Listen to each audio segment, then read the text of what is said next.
18 de octubre del año 1970, conferencia pronunciada por el padre Alfredo Sainz sobre Santa Teresa y el mundo moderno.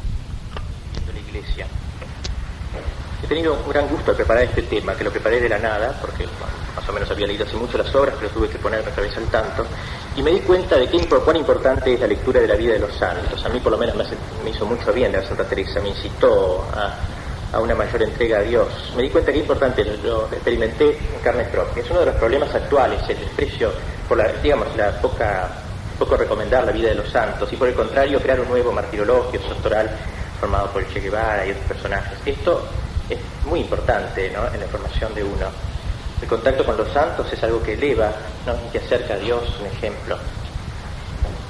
Vamos entonces a entrar en materia. Santa Teresa, como ustedes saben, fue declarada oficialmente doctora de la Iglesia por el Papa el 28 de septiembre pasado, hace pocos días.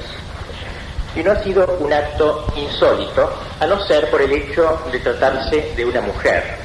La primera vez que se eligió una mujer para esta dignidad. Casi la prensa ha hecho propaganda sobre este tema nomás, ¿no?, que ha sido una mujer y que por tanto es una reivindicación de los derechos femeninos, de la igualdad del hombre y de la mujer. Cosa que tanto lo ha dicho la prensa que el Papa tuvo que hablar contra eso en su declaración. No tenía nada que ver, pero tuvo que explicar que no era para decir que las mujeres deben enseñar en la iglesia, todas esas cosas, sino que es otro sentido. Digo que no fue insólita esa declaración del Papa por cuanto en la praxis de la Iglesia ya era considerada como una auténtica maestra del espíritu, la doctora mística, como se la llamaba, y la oración colecta de la misa nos invitaba a alimentarnos de su doctrina celestial, como dice la oración. Y en toda la Iglesia tenía esta fama. Por ejemplo, en Salamanca, en 1922, le confirieron el doctorado honoris causa de la universidad, ¿no?, y la reina Victoria en ese momento le puso el birrete académico a ella en su estatua, como ya en muchas estatuas de la santa se usaba en España. Además, San Pío X, en una carta al general de los carmelitas, le hacía notar a él que la santa había reducido todas las enseñanzas patrísticas, ¿no?, que son tan desordenadas, decía San Pío X, tan desordenadas, tan confusas a veces y sin sistema, los había reducido con maestría y elegancia a un cuerpo de doctrina. Y llegaba a decir este Papa en 1914, fue tan a propósito esta mujer para la formación cristiana que en poco o en nada cede a padres y doctores de la Iglesia. O sea que, como ven ustedes, ya había como un tácito reconocimiento de la capacidad de enseñanza de esta mujer, tanto que en la homilía del que el Papa dijo en la misa en donde la declaró doctora, dice el Santo Padre: todos reconocíamos, podemos decir que con unánime consentimiento, esta prerrogativa de Santa Teresa de ser madre y maestra de las personas espirituales. El consentimiento de la tradición de los santos, de los teólogos, de los fieles y de los estudiosos se lo había ganado ya. Ahora lo hemos confirmado nosotros, a fin de que, nimbada por este título magistral, tenga en adelante una misión más autorizada que llevar a cabo dentro de su familia religiosa, en la Iglesia orante y en el mundo, por medio de su mensaje perenne y actual, el mensaje de la oración. Es notable que en la ceremonia en donde el Papa la declaró doctora, un prelado español, dice los autores romanos, leyó todas las alabanzas que había recibido Santa Teresa desde su muerte hasta hoy, resumiéndolas, ¿no? Y entonces cuando acabó, el Papa dijo: por lo tanto, nosotros también la declaramos con toda nuestra autoridad apostólica doctora de la Iglesia. O sea, el Papa quiere entroncarse con todo ese reconocimiento de la tradición. ¿Qué significa ser doctor de la Iglesia? La Iglesia llama así a escritores eclesiásticos que no solamente por causa de su vida santa y de su ortodoxia, sino también y sobre todo por causa de su ciencia, una ciencia considerable, han sido honrados con ese título por una aprobación oficial. Eso es un doctor de la Iglesia. O sea que el doctor de la Iglesia es el santo en el cual brilla la ciencia, porque hay santos, por ejemplo, que el cura de Ars, un gran santo, pero en él no ha brillado la ciencia de un modo especial. Debe ser como la nota particular de su misión, ¿no?, la nota magistral, maestro. Y una vez declarados tales, la Iglesia los incluye con una misa y con un oficio propio. Así ha sido declarada Santa Teresa y puesta en la línea de los grandes doctores de la Iglesia, como San Agustín, San Juan Crisóstomo, San León Magno, Santo Tomás, San Francisco de Sales, distintos autores, todos doctores de la Iglesia. Es curioso, pero Teresa no supo nada de filosofía, aunque sí supo de la verdad, como ella dice, con mayúscula, ¿no? Se le dio a entender una verdad que es cumplimiento de todas las verdades, nos dice ella en su vida. O sea, ella intuyó la verdad, por su santidad sobre todo. y no supo reducir sus conocimientos a categorías filosóficas.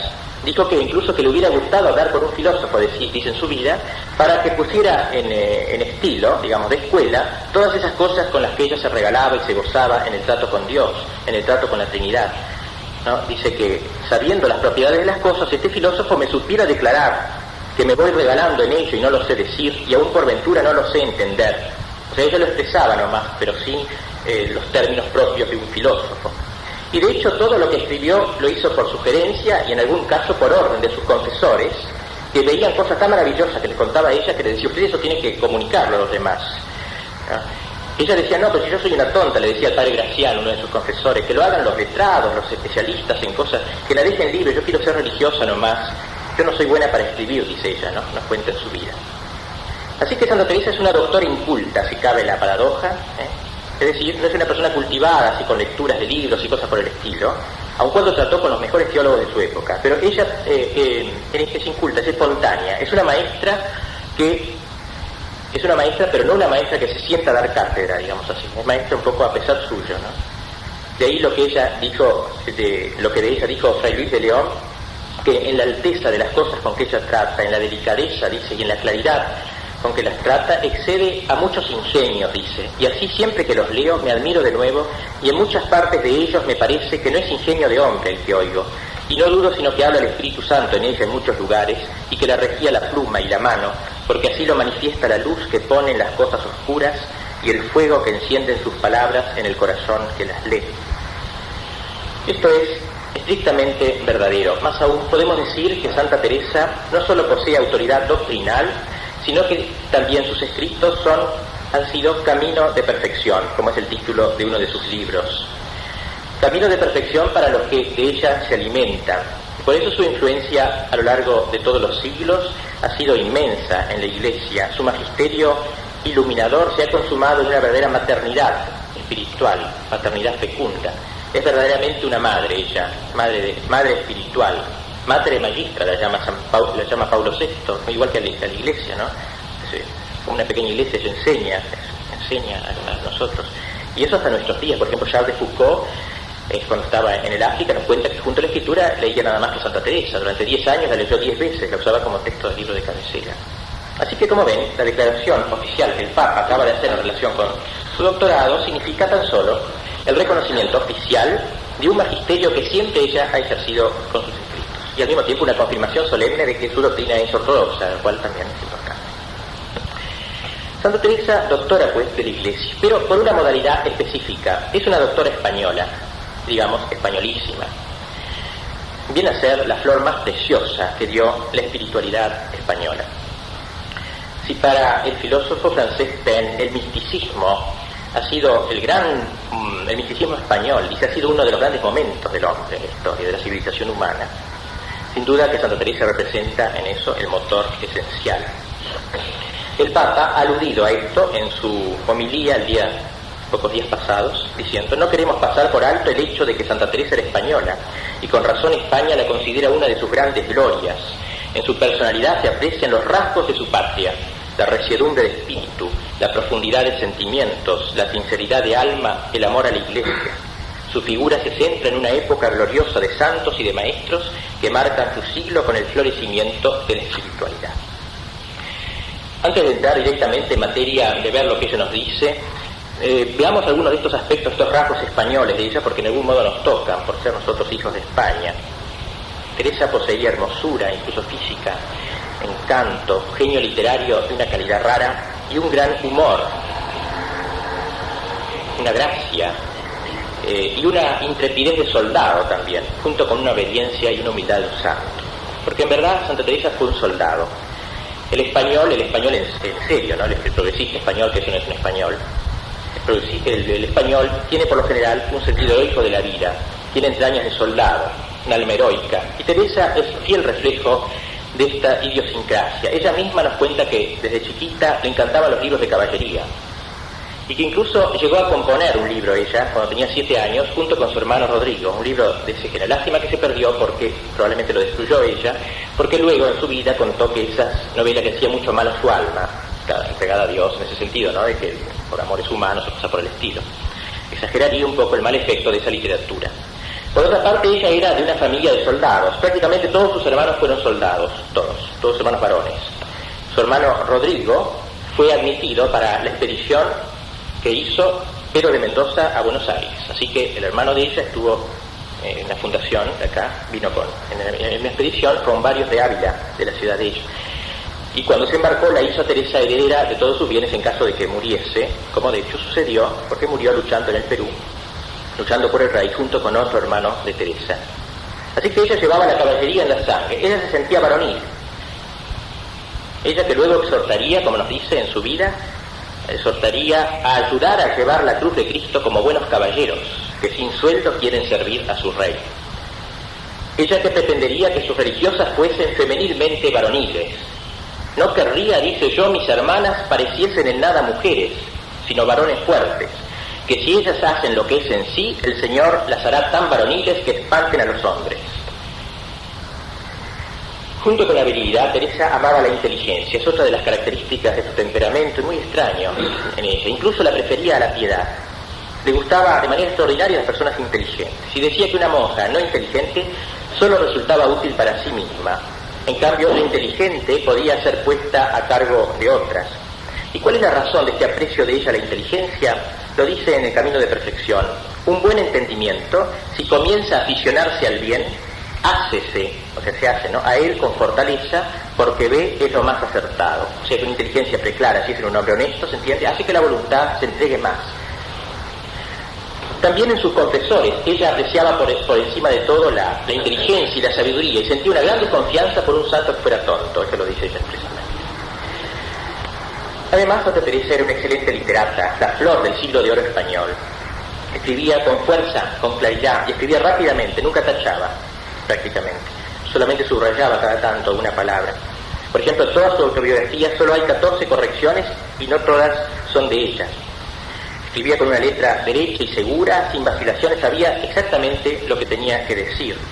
Y no hacía concesiones literarias, escribía sin puntuación incluso, gran problema para luego los que pusieron sus ediciones críticas. Tanto que uno dijo que el encanto de su estilo es que no tiene ningún estilo. Porque ella escribía como hablaba, así con una total espontaneidad. Intercalaba expresiones pueblerinas, junto con expresiones elegantísimas, hermosas, ¿no? Expresiones pueblerinas y comparaciones caseras.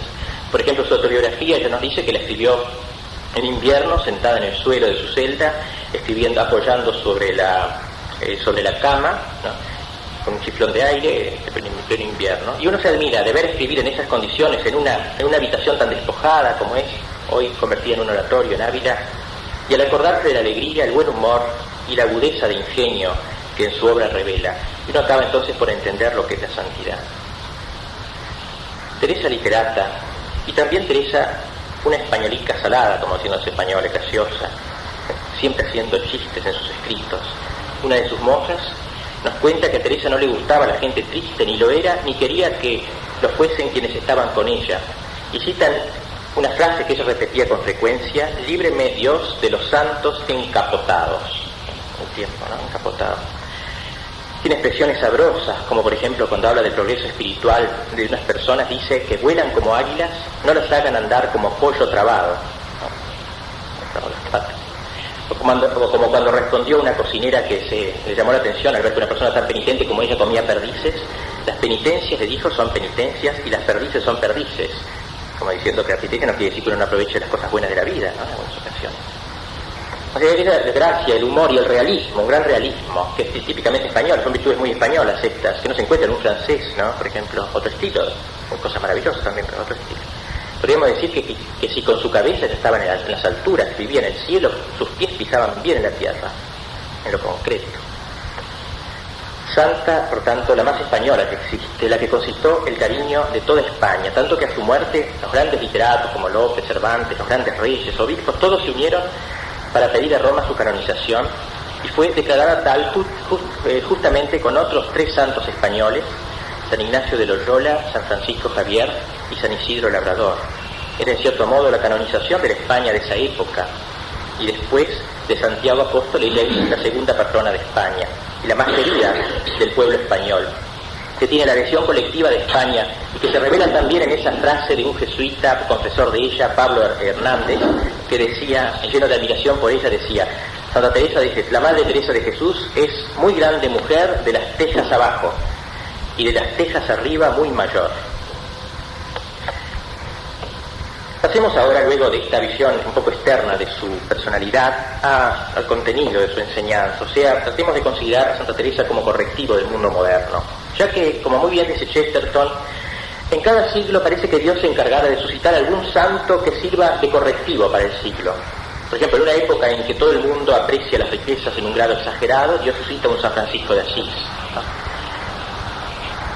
En un momento de racionalismo, como fue el comienzo de este siglo, Dios suscita a Santo Tomás, es decir, Santo Tomás es revitalizado en la vida de la Iglesia. O sea que en cada siglo Dios se encarga de suscitar o de hacer que la Iglesia redescubra los santos que el siglo necesita para corregirse.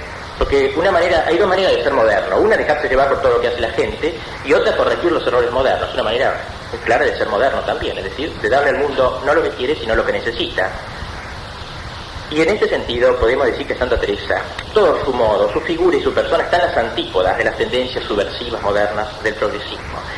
Su presencia entre nosotros es un remedio no por homeopatía, como decía Casaubon, sino por alopatía, o sea, por algo que corrige al mundo moderno, Santa Teresa. Y probablemente en la mente del Papa o en el designio de Dios, al poner a estas dos santas, porque también Santa Catalina de Siena están las mismas, al ponerlas así como modelo de la Iglesia, está queriendo significar esto.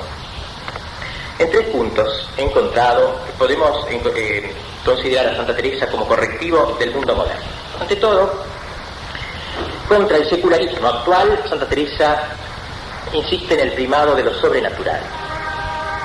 Para un mundo secularizado como el de hoy, que omite la relación religiosa, la relación vertical con Dios, o a lo más lo relega a una dimensión, a Dios puramente horizontal, a Dios lo debo ver en el prójimo, Dios está en el fondo del otro, y no esa relación personal con Dios vertical, Santa Teresa y los místicos en general son un correctivo, evidentemente. Ellos viven encandilados en Dios.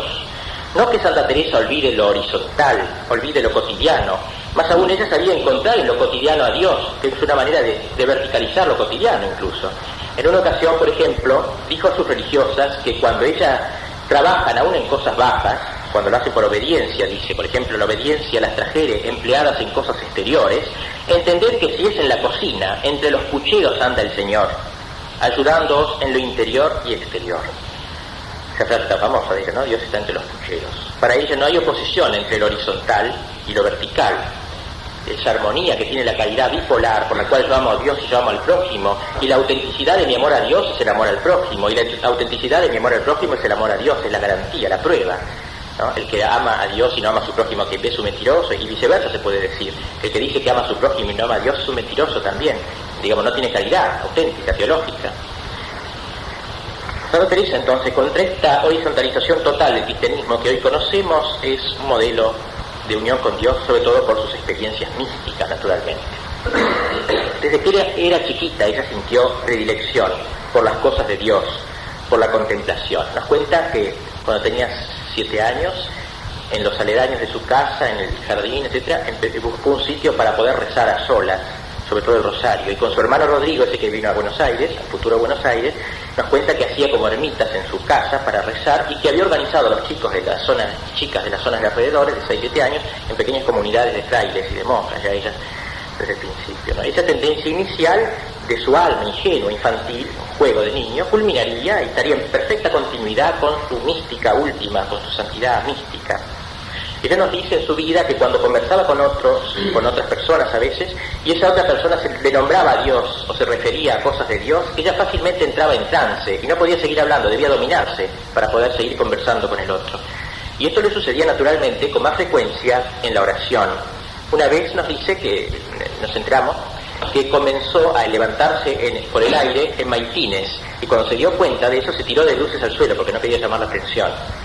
En otra ocasión empezó a elevarse durante un sermón, a tal punto que las religiosas, cumpliendo las instrucciones que ella le había dado antes, le tiraban del hábito, le tiraban del hábito sujetándola para que no se levantara. ¿No? O al ir también a la comunión debía aferrarse de las barras del comulgatorio para no elevarse. Ella estaba como polarizada en Dios, estaba como la Virgen, fue asumida, ¿no?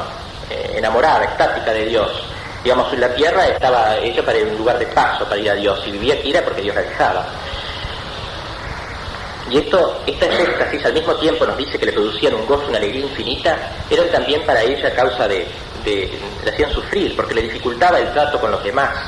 Y así describe a su hermano Lorenzo: ni basta resistir, ni se puede disimular, quedo tan corridísima que me querría meter no sé dónde, pues es una expresión porteña, ¿no? No sé dónde meterme, que me querría meter no sé dónde. Harto ruego a Dios que se me quite esto en público, pídaselo vuestra merced, que trae hartos inconvenientes, y no parece más oración. Ando estos días como un borracho, en parte. Era la borrachera de Dios, ¿no? La embriaguez del Espíritu Santo. Nos impresiona verla así, toda polarizada en Dios. Aún en medio de sus actividades más febriles, durante las fundaciones, ella entraba en raptos de éxtasis. Por ejemplo, nos cuenta ella que una vez estaba fundando una casa y una monjita cantó una copla sencilla, copla española vieja: ve ante mis ojos, dulce Jesús bueno, ve ante mis ojos, muérame yo luego. Y al oírla, Teresa quedó tan impresionada que quedó como yerta, como sin vida, sintiendo al mismo tiempo una alegría enorme por esto y una pena inmensa por la lejanía de Jesús, y escribió precisamente luego que hasta entonces no había entendido lo que era la angustia, o sea, sentirse separada de Dios. Y como resultado de esa experiencia escribió esa célebre poesía suya que comienza: vivo sin vivir en mí, y tan alta vida espero que muero porque no muero. Así vivió ella en un rapto, polarizada en Dios. Los médicos dijeron que su muerte fue por edad, fatiga y hemorragia, pero los médicos no entienden de estas cosas, más bien entienden los santos, que dijeron que había muerto en éxtasis, en un éxtasis, había salido de sí. Anteriormente ella había escrito que durante sus arrobamientos sentía como si su alma abandonase su cuerpo, y en muchos de sus éxtasis dejó así apariencias de muerte entre las que la rodeaban. Tanto que a juicio del padre Yepes, que fue su confesor, eso sucedió al morir. Y el breviario retomó esa interpretación cuando dice que murió no por enfermedad, sino por el intolerable incendio del divino amor, como dice el texto litúrgico. Así su corazón estaba identificado con el de Cristo. En su vida, nos cuenta, una de sus visiones más conocidas: vio un ángel con una flecha de oro en la mano y al cabo de la flecha un poco de fuego, y el ángel le hundió la flecha en el corazón hasta las entrañas, y al sacarlo, dice, me parecía que las llevaba consigo a las entrañas, ¿no? Se hacía doler, y me dejaba toda abrazada en amor grande de Dios. Era tan grande el dolor que me hacía dar aquellos quejidos, y tan excesiva la suavidad que me pone este grandísimo dolor, que no hay que desear que se quite, ni se contenta el alma con menos que Dios. Después de su muerte se notó en su corazón esa hendidura en el centro, como traspasada por una flecha, y hoy ese corazón sigue íntegro todavía, conservado, sin haberse descompuesto, en uno de sus monasterios en Alba de Tormes. Un dato interesante de su vida mística es que casi todos sus arrobamientos le sobrevenían después de haber comulgado. Por eso Teresa enseñaba a sus monjas que se dispusieran lo mejor posible para la comunión, y le decía que después de recibir la comunión tratasen de cerrar los ojos del cuerpo, dice, y abrir los demás, o sea, los del alma, y mirar dentro de sus corazones. Pues les dijo muchas veces que si obraban así, Cristo no se les presentaría disfrazado. Sería posible desearlo tanto que Él se descubriría completamente a ellas. Es interesante esta relación entre la Eucaristía y la vida mística, ¿no? O sea que la unión eucarística es el fundamento de la unión mística, la fusión con Cristo, dos que se hacen uno, una carne. Así que la vida de Teresa se muestra así en esta verdadera dimensión, está polarizada en Dios. Dios fue el primer servido, como decía también Santa Juana de Arco, el primer servido. Una anécdota al respecto tenemos que la pinta de cuerpo entero. Había ella llegado a la ciudad de Medina para hacer una fundación, y la casa esta que había elegido estaba en ruinas completamente. Entonces, cuando estaba disponiendo los cuartos, la capilla, el cuarto mejor que encontró para poner al Santísimo, ella siempre buscaba lo mejor de la casa para el Santísimo Sacramento. El cuarto que encontró daba a la calle, no tenía ventana, qué sé yo, la cosa que de la calle se veía el Santísimo y no podía ella ocultarlo. Entonces, como por esa ciudad de Medina pasaban mercaderes de todos los países del mundo, y entre esos mercaderes habían herejes de los Países Bajos, Inglaterra, Alemania, estaba preocupadísima ella. Su gran preocupación fue que no fuera que alguno insultase a Jesucristo al pasar, porque al pasar por la calle y verlo por la ventana, que lo insultase o que lo ofendiese. Esa enorme preocupación, no sabía qué hacer. Tanto que alquiló unos hombres que cuidasen de noche nada más eso, ¿no? Para que cuidasen de noche, que ninguno faltase el respeto al Santísimo. Pero ella Llegó hasta desconfiar de esos hombres, que no fuera a ser que se durmiesen, y se quedaba toda la noche despierta, y nos dice que mirando, aprovechando la luna llena que había, podía mirar y ver que nadie ofendiese al Señor. Se impresiona realmente esto de Dios es lo más importante, ¿no? Una cosa que hoy cuesta tanto entender, ¿no? Me acuerdo de un sacerdote objeto, ¿no? Que se moría de risa de Monseñor Menéndez, que cuando estaba en Roma y robaron un copón con hostias en la parroquia de San Miguel, se vino en avión para hacer un acto de desagravio. Se moría de risa el sacerdote, porque ni le cabía por la cabeza de que eso podía tener algún sentido, ¿no?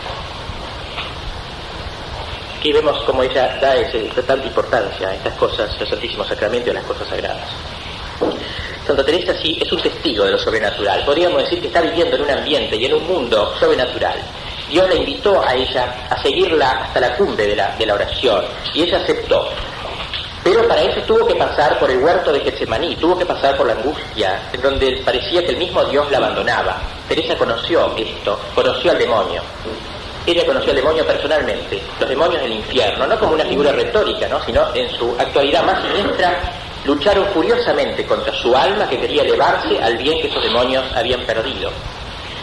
Uno de los más grandes males de nuestra época quizás es la pérdida no solo del sentido de Dios, sino también del sentido del demonio. El demonio es hoy a lo más un pobre diablo, y que para colmo está de vacaciones, ¿no? Porque el hombre moderno felizmente ha llegado a su madurez y ya no cree en cosas de chicos. Quizás es cierto que en parte el demonio está de vacaciones porque ya domina sobre no pocas personas, y cuando ha llegado a dominar a alguien, alguien siente una paz tal, una paz tan horrible, por cierto, la paz del condenado, que no advierte la presencia de las astucias demoníacas. No son capaces esos hombres ya de percibir la presencia del demonio, sus astucias, y por eso creen que no existe o que está de huelga. Santa Teresa, en cambio, experta de Dios, no pudo ella dejar de ser experta en las artimañas del demonio. Ella veía todo a la luz de Dios, incluso sus propios pecados. Nos dice que en una ocasión, en un rapto que veía a Dios, le dio tanto asco de sí misma, ¿no? Que eso es propio el que se une a Dios. Le dio tanto asco de sus propios pecados, que ella nunca fue una gran pecadora, que dice que comprendió claramente lo horrible de sus pecados leves, veniales, porque frente a la santidad de Dios el contraste se hace violento, ¿no? Y eso es propio de un santo. El santo valora el pecado, ¿no? Todas las cosas que están en decadencia. Y Teresa entonces, por tener ese sentido de Dios, tuvo el sentido del pecado. A los ojos de Dios sus pecados aparecían de manera repugnante. Por eso Teresa fue testigo de que la santificación tiene un carácter dramático, ¿no? Es un drama. Y por eso, como decíamos, testigo del demonio. Ella veía las realidades que para nosotros se esconden a través de los velos de nuestra fe. Ella las veía. Nos cuenta que una vez, por ejemplo, vio a dos demonios agarrando por la garganta a un sacerdote que estaba diciendo misa en pecado mortal. Y en otra ocasión uno que estaba llevándose a uno que había muerto sin arrepentimiento. Y ella misma tuvo apariciones demoníacas. Las monjas nos cuentan que oían golpes terribles que parecían caerle encima a Teresa, el demonio, como el cura de Ars, en un siglo tan escéptico como el pasado, el siglo XIX, nos cuenta que también lo apaleaba el demonio. Es decir, o sea, esto en nosotros se realiza, estas apaleadas del demonio, estas ayudas de Dios. Lo que pasa es que nosotros no los vemos porque no somos santos. Una persona santa ve las cosas de la fe, está más cerca del cielo, ¿no? Se ha pasado más de la fe a la visión. Pero esto sucede en nosotros de una u otra forma, sucede también en el misterio de la fe. Hay un hecho de su vida que no quiero dejar de recordar porque tengo aquí una reliquia de eso y después se me voy a mostrar. Y es, cuando yo estuve en Ávila, me regalaron ahí las hermanas, en uno de sus conventos, en la víspera de Navidad, al dirigirse ella al coro para rezar completas, alumbrándose con una lamparita de aceite con una escalera de madera, al llegar arriba resbaló de lo alto, se cayó hasta rodando, se rompió el brazo izquierdo, y luego ella insistió siempre en que aquello había sido obra del demonio. Al llegar rodando abajo dijo: Dios me socorra, quería matarme. Y oyó una voz que le decía: pero yo estaba contigo. Dice que tuvo un gran dolor, llamó a una curandera de por ahí, que no pudo venir, le mandó unos consejos que no le hicieron nada. A poco tiempo vino la curandera, le rompió el hueso, se lo arregló de nuevo, pero quedó mal para el resto de su vida. Podía mover solo la mano, tenía que ser ayudada para que la vistiese. Así, esta lucha, digamos, entre Dios y el demonio, o sea, ver a Dios y ver al demonio son dos cosas complementarias del pecado, ¿no? Con esto estoy hablando, no sé si se pierden, de la relación de Santa Teresa como correctivo a este secularismo actual que abandona y desprecia todo lo vertical, todo lo que tiene relación con Dios, pecado, infierno, digamos, ¿no? En pro de lo que es social puramente. Santa Teresa se revela entonces como una experta de lo sobrenatural. Ella no entiende un mundo secularizado que pretende prescindir de Dios porque se cree adulto. ¿Cómo se hubiera reído de ese disparate? A través de sus sufrimientos, de sus noches del alma, ella entendió como nadie lo tremendo de la inutilidad del hombre, del absurdo del hombre cuando se oculta a Dios. Ella misma ha tenido, podríamos decir, que sintió en sí el drama del hombre moderno, al sentir esas angustias del hombre separado de Dios, como Cristo en la cruz, ¿por qué me has abandonado? Analizar la horizontalidad humana en un mundo encerrado en sí mismo y contra esto, Santa Teresa nos aporta su experiencia personal de Dios. Otra característica del hombre moderno, con esto pasamos a un segundo, su rechazo de la cruz, del martirio y la apertura indiscriminada al mundo. También aquí Santa Teresa se nos muestra como eficaz correctivo de una actitud tan nefasta. Ante todo, destaca en ella su amor a la cruz y al martirio. Nos cuenta en su vida que cuando tenía 6 años y su hermanito Rodrigo, que se vino aquí de 10 años, en el patio de su casa, que todavía se conserva, un pedacito del jardín, tenía conversaciones largas y hablaban, dice, del gusto que tendrían de morir ambos, por el Señor que había muerto por ellos. Y cuando ella cumplió 7 años y su hermanito 11, un día se pusieron de acuerdo seriamente. Decía que este mundo no vale la pena, a no ser que murieran mártires, y así se presentasen a Dios para estar siempre con Él. Y Teresa cuenta luego en su vida que le hacía repetir a su hermano varias veces, para siempre Teresa, para siempre con Dios. Estaba como intoxicada de Dios, ¿no? Del deseo de ir al paraíso. Entonces tomaron una decisión, hay que morir. Ahora, ¿cómo hacemos?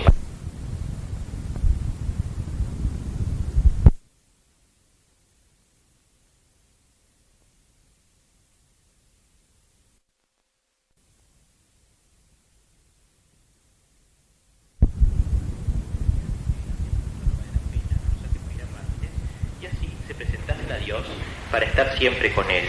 Y Teresa cuenta luego en su vida que le hacía repetir a su hermano varias veces, para siempre Teresa, para siempre con Dios. Estaba como intoxicada de Dios, ¿no? Del deseo de ir al paraíso. Entonces tomaron una decisión, hay que morir. Ahora, ¿cómo hacemos para morir? Nos vamos a ir a tierras de mártires. Vamos ella sabía que los moros mataban a los cristianos en África y entonces dice, como escribiría más tarde, me parecía que compraban demasiado barata la visión de Dios. Entonces se resolvieron se fueron a irse a África, ¿no? Y salieron los dos muy seriamente de su casa para irse a Gibraltar, de allí tomar un barco y atravesar, por supuesto que lo encontraron a pocos kilómetros, un pariente y volvieron. Era una aventura infantil, ¿no? Pero qué delicada y qué sintomática de lo que sería toda la vida de Teresa. Hay una perfecta coherencia entre esa pueril iniciativa y esto otro que escribió muchísimos años después.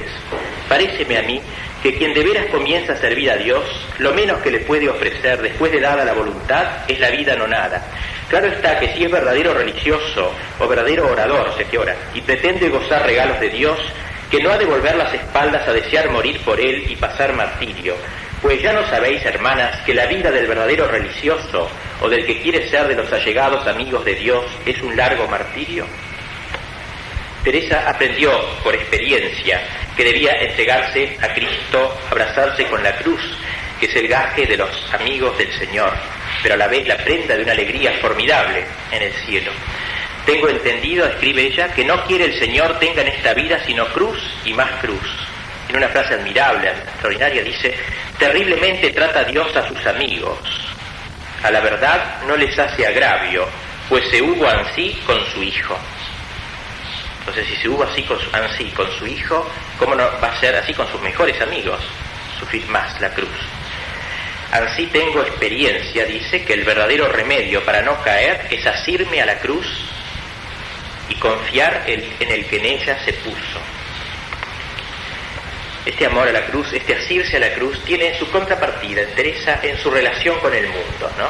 No que las cosas del mundo sean malas en sí, pero para el que está así viendo a Dios como ella, son muy poca cosa, ¿no? Ante todo, digamos que ella supo captar lo bueno del mundo, ella supo gozar con la naturaleza, dice que la naturaleza era un libro para ella, un libro, el campo, el agua, las flores, dicen estas cosas yo hallo memoria del Criador, algo que me despierta, me recoge y me sirven de libro, dice, ¿no? Un libro donde ella puede leer a Dios.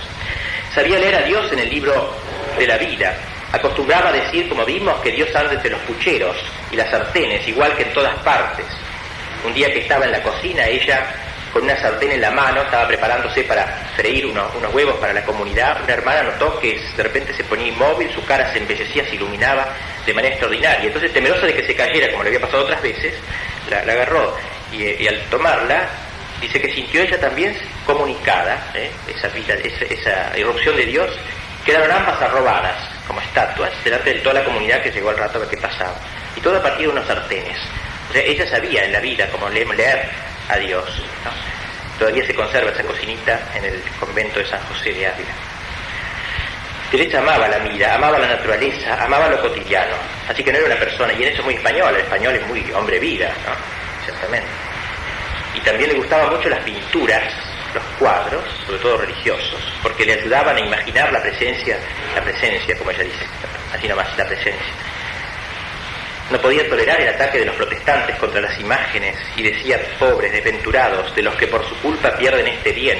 Bien parece que no aman al Señor, porque si le amaran, holgáranse de ver su retrato, como acá aún da contento ver el de quien se quiere bien. Especialmente le traían las imágenes del niño Jesús. Se nos cuenta que un día, el día de la circuncisión, ella salió de su celda llevando en sus brazos su imagen y empezó a bailar de alegría por los corredores, con el niño en el brazo. Y las demás hermanas, en vez de se unieron con ella, todas bailando como David ante el arca de la alianza. Fue precisamente delante de un cuadro de la pasión de Cristo ensangrentado, donde Teresa comprendió el otro aspecto del mundo. Hasta ahora hemos visto, digamos, cómo Teresa ve lo bueno del mundo. Teresa vio el otro aspecto del mundo, la idea de que no puede contemporizar entre Cristo y el mundo. Nos cuenta que en esa ocasión se tiró al suelo y le dijo a Dios que no quería levantarse más de allí hasta que no la liberase de las cadenas del mundo. Este fue como un hecho decisivo en su vida y que nos permite a nosotros contemplar a Teresa en este segundo aspecto, en su relación con el mundo, no tanto en su relación con el mundo en sentido bueno, como hemos visto, sino en su relación con el mundo en el sentido de inferior a Dios. Supo menospreciar al mundo, palabra que tiene un sentido despectivo entre nosotros, pero menospreciar quiere decir dar menos precio al mundo que el que se da a Dios. Ese sentido tiene el menosprecio del mundo. Ella comenzó a experimentar una ambigüedad en su vida, este pastelerismo que nosotros padecemos tanto. Dijo ella: pasaba una vida trabajosísima, porque en la oración entendía más mis faltas. Por una parte me llamaba Dios, por otra yo seguía a el mundo. Dábanme gran contento todas las cosas de Dios, teníanme atada las del mundo. Parece que quería concertar estos dos contrarios, tan enemigo uno de otro, como es vida espiritual y contentos, gustos y pasatiempos sensuales. Sé decir que es una de las vidas penosas que me parece se puede imaginar, porque yo ni gozaba de Dios ni traía contento en el mundo. Cuando estaban los contentos en el mundo, en acordarme lo que debía a Dios era con pena. Cuando estaba con Dios, las aficiones del mundo me desasosegaban. Ello es una guerra tan penosa que no sé cómo un mes la pude sufrir, cuanti más tantos años. Una experiencia que todos nosotros tenemos. Y así ella comenzó, digamos así, a romper con el mundo, en este sentido, de entregarse a Dios plenamente. Advirtió que el Señor lo llamaba algo demasiado grande para quedarse en cosas tan miserables como son las del mundo. Somos peores que bestias, decía, pues no entendemos la gran dignidad de nuestra alma y cómo la apocamos con cosas tan apocadas como son las de la tierra. Somos tan miserables y tan inclinadas a cosas de tierra, vamos muy cargados de esta tierra de nuestra miseria. Y así poco a poco, al irse entregando a Dios cada vez más, al conocer sus primeras experiencias místicas, acabó por comprender la inanidad de este mundo, que dice que pude aprender a pisotearlo con mis sandalias, con mis pies, y se me parecía traía el mundo debajo de los pies. O sea, llegó a dominar totalmente el mundo por esa entrega plenamente a Dios. Veía que el amor de Dios frente al amor del mundo no era nada, ¿no? El amor de Dios, dice, el amor que nos tuvo Cristo, ese sí merece el nombre de amor, no estos amorcitos desastrados, baladíes de por acá. ¿No? Aún no digo los malos, que esto Dios nos libre. Es lenguaje de místicos, no que Teresa no valore el amor humano cuando es legítimo, ella no está hablando como una filósofa, no se trata de eso. Ella se ha entregado a Dios, ella habla el lenguaje de los enamorados. El enamorado exagera, ¿no? Y dice, al lado del amor de Dios, todo lo demás sigue para es una porquería, es una manera de hablar, ¿no? No es una cosa filosófica, todas las cosas son buenas, ¿cierto? De filosofía, está hablando en otro nivel, en el nivel, digamos así, de un enamorado. Ella se ha entregado a Dios y ya no le interesan los criterios del mundo, que la desatinan, dice. El mundo desatina y estas cosas me desatinan, dice, ¿no? O sea, que la hacen desatinar. Teresa no quería que sus monjas reformadas prestasen demasiada atención a las cosas del mundo exterior, salvo para ayudar a los que estaban en desgracia. Oh miserable mundo, le decía a las monjas suyas, alabad mucho a Dios, hijas, que habéis dejado cosa tan ruin, a donde no hacen caso de lo que ellos en sí tienen, sino de lo que tienen sus renteros y vasallos. Cosa donosa es esta para que holgáis en la hora del recreo, que este es un buen pasatiempo para religiosas, entender en qué ciegamente pasan sus tiempos los del mundo.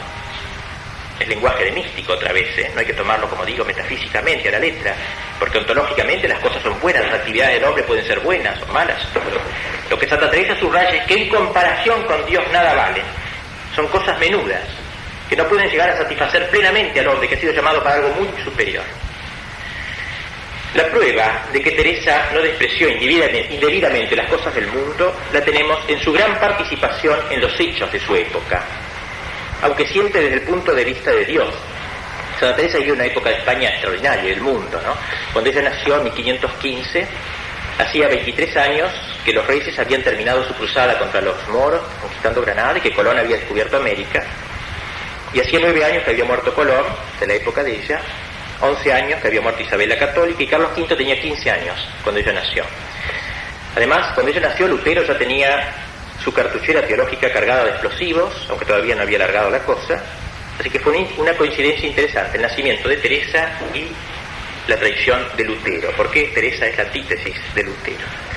Esta herejía luterana entró también en España, contra lo que piensan algunos, no entró con la fuerza de otros países. Lo que pasa es que en España se la frenó por el Santo Oficio, que estuvo alerta contra esas infiltraciones, tanto que nos cuenta la historia que un doctor fanfarrón, condenado por el Santo Oficio, antes de morir, dijo: nos hubieran tardado 4 meses más en perseguirnos, ¿no? Y hubiéramos sido tantos como los católicos, y en 6 meses hubiéramos sido nosotros los que hubiéramos perseguido a los católicos. Así que al ordenar Felipe II la constitución del Santo Oficio, salvó a su país de la herejía y también de la guerra civil, que estalló en Francia, en Alemania. Tiempos difíciles, por tanto, los de Santa Teresa, o como dice ella con esa elegancia española, andaban los tiempos recios. Eran tiempos conciliares y posconciliares.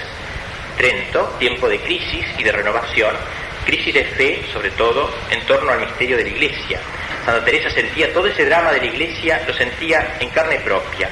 Un drama que se parece en algo a nuestros tiempos, ya que el protestantismo se asemeja mucho a nuestros movimientos contestatarios, subversivos y reformistas. Y el Papa, en su declaración del doctorado de Santa Teresa, alude a esta actualidad. Dice que su mensaje de oración nos llega a nosotros, hijos de la Iglesia, tentados por el reclamo y por el compromiso del mundo exterior a ceder al trajín de la vida moderna y a perder los tesoros de nuestra alma por la conquista de los seductores tesoros de la tierra, dice el Papa. Y en esta situación concreta le tocó vivir a nuestra santa. Como dijimos, vivía entregada a Dios, pero eso no optó para que tuviese un importante papel en la política.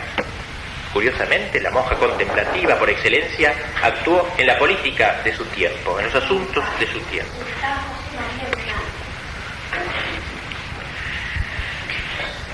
Por ejemplo, fue notable su relación con Felipe II. Un día, mientras Teresa estaba rezando, tuvo una revelación. Porque este año para Felipe II había sido el año más terrible. El año en que había muerto su hijo Carlos en un calabozo. El año en que había empezado a sufrir la gota. El año en que había muerto su tercera esposa, Isabel de Valois. Y para colmo, el año para otra desgracia más de este año es que para luchar en los Países Bajos el duque de Alba necesitaba dinero. Entonces pidió a unos comerciantes de Génova dinero, que se lo prestaron con mucho interés, usura, y el dinero lo mandó por mar a los Países Bajos. Y uno de estos banqueros internacionales de la raza elegida, seguramente, no sé, reveló el secreto al gobierno inglés. Y el gobierno inglés, a pesar de su gran amistad que decía profesar España, se apoderó del oro y nunca más lo devolvió hasta el momento. No sé qué Franco lo pide ahora a la restitución. Con lo cual el duque de Alba, a pesar de las grandes victorias que obtenía una tras otra, estaba sin dinero, y eso, el único medio que tuvo fue pedir grandes impuestos y malquitarse la población. Así que España, nuevos dolores de cabeza por esta situación. Además, para colmo, en Navidad los moriscos de Granada se habían rebelado, habían empezado a matar sacerdotes, religiosos, hombres, mujeres, niños. Todo esto pasó en un año, el pobre Felipe II. Y para colmo, otra cosa más, se enteró que el sultán de Constantinopla estaba empezando a organizar una gran lucha contra la cristiandad, apoyado por sus amigos de Holanda y de otros países frente a todo este mundo de intriga y de enemigos, Felipe II quedó exhausto y se fue a un monasterio a rezar, porque no sabía qué hacer. Se fue a rezar y a meditar, nos dice, en la pasión de Cristo. Un rey extraño, ¿no? Y entonces, en este momento, parece que en su interior había tenido una gran crisis, porque Santa Teresa en este momento tuvo una revelación de Cristo en donde le decía: mi hijo Felipe II está pasando por un momento difícil, está en peligro de cometer un pecado grave. Así que yo no quiero que él se condene, yo quiero que él se salve, así que encárgate de avisárselo. Así, ¿no? Y ella, que ni lo conocía, ¿no?, le mandó una nota al rey y se la entregó a la princesa Juana, en Madrid, y ella siguió de largo a Toledo como si eso fuera una cosa de tanta en su vida, no sé. El rey recibió la nota y preguntó quién era esta religiosa, le pidió, pero ya se había ido, pidió hablar con ella. Ella estaba para las cosas de Dios. Aquí vemos como este juego de ella, el servicio político de alto nivel, pero con un cierto... ella está para otras cosas, ¿no? Esto es un poco la añadidura, no lo esencial de su vida, ¿no? La cosa es que a partir de este momento Teresa entró en contacto más frecuente con el monarca y le escribía cartas y la llamaba mi querido amigo el rey. Cuando hablaba de él decía mi amigo el rey, y pedía a sus monjas que rezasen por él. Sin duda que Felipe II sería beneficiario de tantas oraciones, y Teresa, con mucha habilidad, incluso para pedir su ayuda, le escribieron una vez en una carta: el día que su Alteza fue jurado, se hizo particular oración. Esto se hará siempre, y así, mientras más adelante fuere esta orden, será para vuestra majestad más ganancia. O sea que todas las monjas iban a rezar por él. Felipe II sería el gran paladín de la Iglesia, él que había facilitado la reunión del Concilio de Trento. Él también pedía al Papa la aplicación del Concilio en todo su dominio, la ordenaba la aplicación del Concilio y pedía al Papa a un visitador para que hiciera cumplir esas disposiciones. Teresa le escribía en este momento: su divina majestad le guarde tantos años como la cristiandad ha menester. Harto gran alivio es que para los trabajos y persecuciones que hay en ella, que tenga Dios nuestro Señor un tan gran defensor y ayuda para su Iglesia como vuestra majestad es. Un día, cuando en 1577 ya Teresa era vieja, tuvo la primera y única entrevista personal con el Felipe II en el Escorial. Se nos cuenta que ella llegó con su hábito de carmelita, remendado, y él vestido de etiqueta, con traje negro como solía andar, que era el traje de moda en esa época, y una cadena de oro colgando del cuello, era rubio, y nos dice Santa Teresa que con sus ojos azules la miró en sus ojos negros. Y ella, que la famosa mirada de Felipe II, que se ha exagerado un poco, ya no parece que lo mataba, uno dice que murió a raíz de esa mirada, ¿no? Pero ciertamente era una mirada profunda, tanto que ella dice que se quedó confundida, bajó los ojos. Y cuando lo levantó, dice, ya lo vi el rey, que se había dulcificado, y conversó. Este fue el único encuentro que ella tuvo con este rey, que fue el gran padre de la reforma, o mejor, de la contrarreforma. Así como vemos, Teresa, que está separada del mundo, que busca la cruz y el martirio, es la que influye maravillosamente en el mundo, pero en un buen sentido, desde el punto de vista de Dios, puramente religioso, digamos, ¿no? No solo en Felipe II influyó Teresa, sino que también influyó en el duque de Alba, ese soldado fanfarrón, un poco bizarro y oportunista político. Este duque de Alba, que estuvo preso también en el calabozo, leyó ahí la autobiografía de Santa Teresa y se nos cuenta que luego, liberado de la prisión, fue enviado a Portugal a la guerra, y el de Portugal se llevó una imagen de Cristo que le había regalado Santa Teresa, y dice que en medio de las batallas, en medio del fragor de las batallas, la miraba y hacía oración mental. Pero los generales de la época.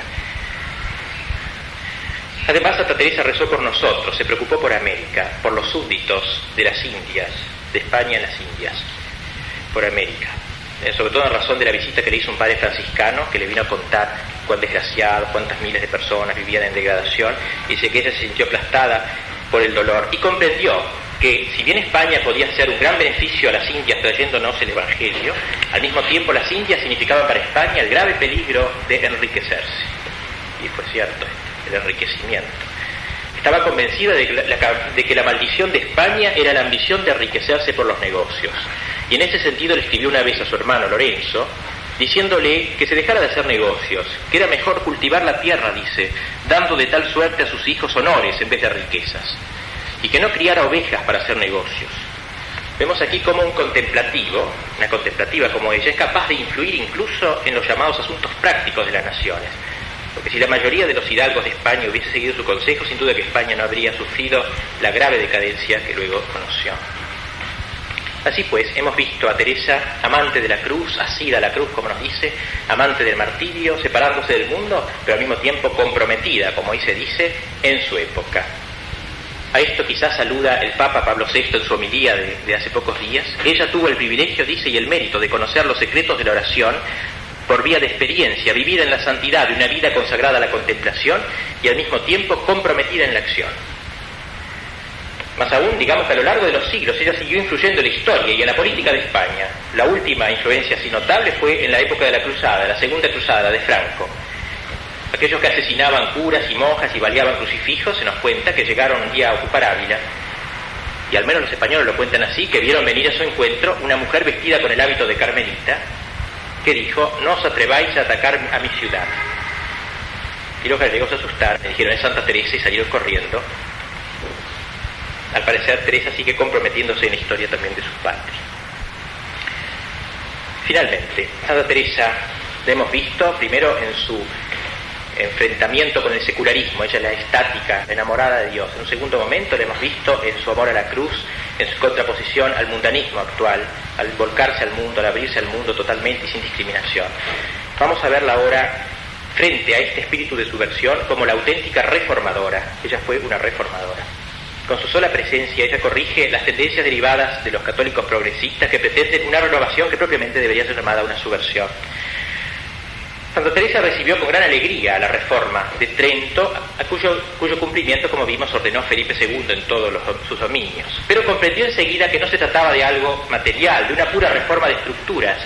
Ella tendría por misión mostrar precisamente ese algo espiritual, que era el fundamento de la verdadera reforma y que era la antítesis de la reforma protestante.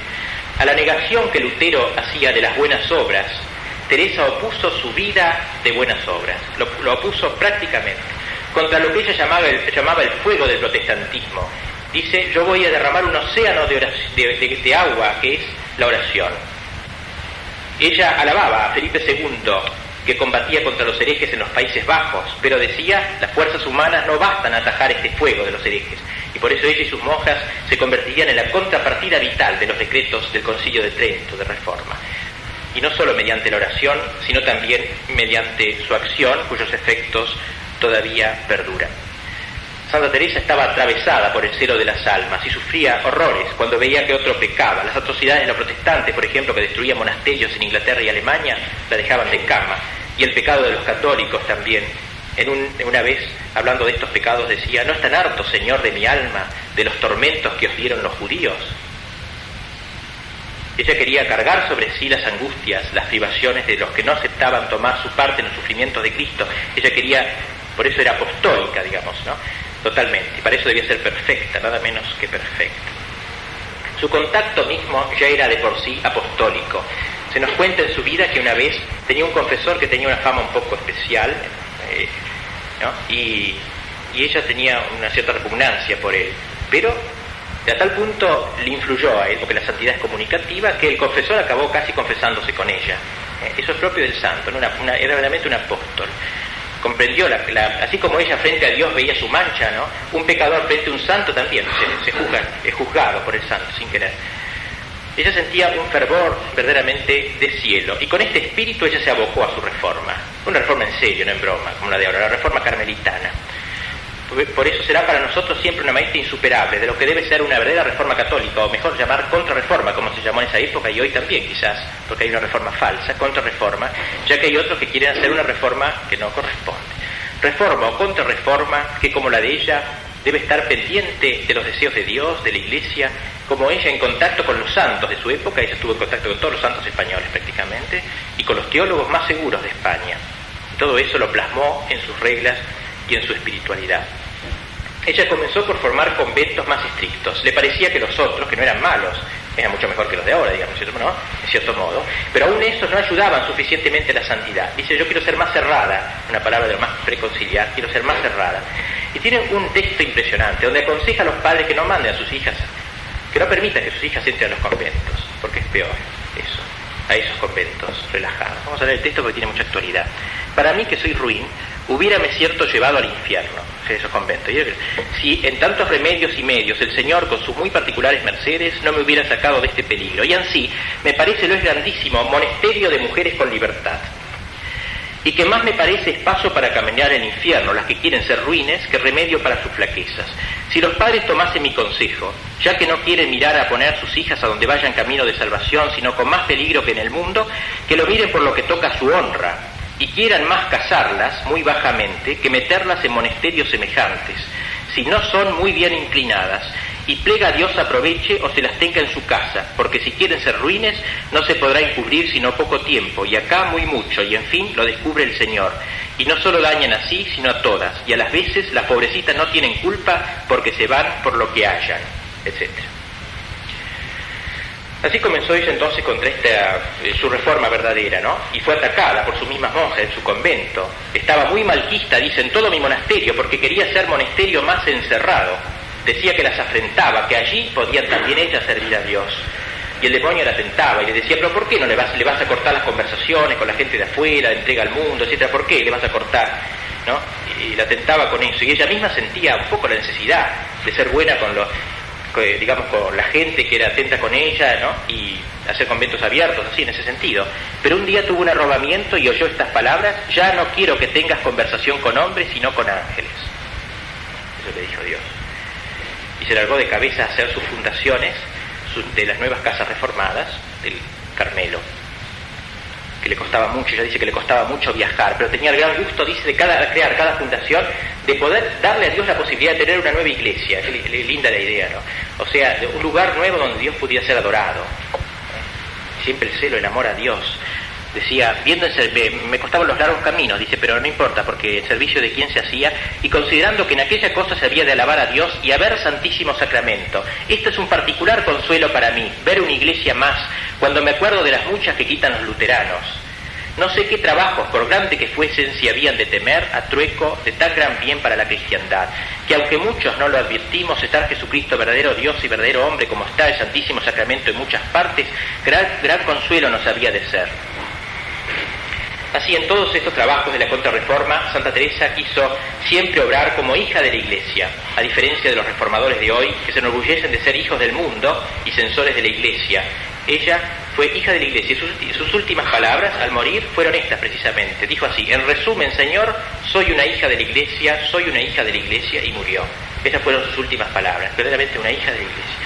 Una hija de la Iglesia que valoraba la obediencia de una manera total, la obediencia a sus confesores santos que tenía, y que incluso estaba dispuesta a hacer lo contrario de lo que Dios le revelaba. A veces tenía una revelación, pero el confesor le decía lo contrario y le obedecía al confesor, porque decía, estoy más seguro de esto que de lo otro, llegó a decir. Y a veces ella, por ejemplo, el confesor le daba un consejo que ella veía que no debía hacer, entonces le rezaba a Dios para que lo convenciera al confesor de que cambiara de criterio. Y el confesor un día la llamaba y decía, me parece mejor lo otro, y él se sonreía, ¿no? Entonces le preguntaba, ¿por qué se reía? Le contaba, era por eso, porque yo le dije a Dios que le hiciera cambiar a usted de criterio, porque si no yo tendría que obedecer. O sea, la obediencia ciega casi de ella, se supone que era el sacerdote decente, ¿cierto? ¿No? Los que tenía, con los que trataba. Así ella entonces se abocó al trabajo, ¿no? Ese admirable espíritu de hija de Dios y esa fecundidad espiritual. Ella juntó verdaderamente la oración y la acción. Ella fue contemplativa en la acción, ¿no? Es la prueba de la verdadera reforma de la Iglesia, esa confrontar el propio carisma con la autoridad de la Iglesia. Por eso, con muy buen acuerdo, Santa Teresa, aunque hizo muchas cosas nuevas, la hizo en total fidelidad con la Iglesia. Y como dijo Báñez, al defenderla contra los que la querían atacar en esa época, los mismos contemporáneos, dice, sí, admito que Teresa hace cosas nuevas, pero la innovación que se opone a la virtud y al mejor servicio de Dios es, señores, la verdaderamente reprensible. O sea, lo malo no es hacer cosas nuevas, sino hacerlas contra la virtud o contra el servicio de Dios. De ahí esa fecundidad apostólica de Teresa, que vivió intensamente su vida de oración. Ella juntó la oración y la acción, y en ese orden, primero la oración y luego la acción. Juntó, como ella dice, a Marta y María, las dos de Betania, ¿no? La contemplación y la acción. En un texto muy hermoso nos dice, cuando el alma está en este estado, siempre están casi juntas Marta y María, porque en lo activo y superior obra lo interior. Y cuando las obras activas salen de esta raíz, salen admirables y olorosísimas flores, porque proceden de este árbol de amor de Dios y por solo Él, sin ningún interés propio.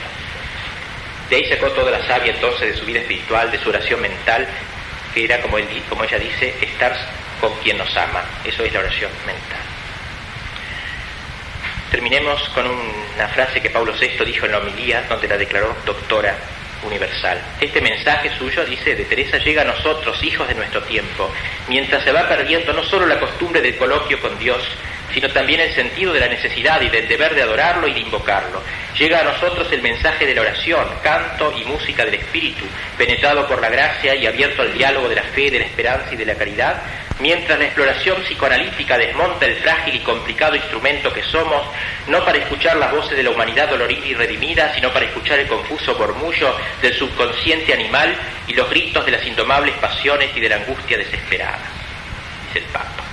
Al declarar la doctora, ha pretendido el Papa justificar una vez más y aprobar a las monjas contemplativas que saben perder el tiempo, que es lo único importante que podemos hacer en esta vida, perder el tiempo, y que ocupan un lugar preeminente en el cuerpo místico, en la mentalidad de Santa Teresa. La vida interior, que es fruto de su unión con Dios, es la causa última de la fecundidad de la Iglesia, de ahí la exuberancia de su cosecha espiritual.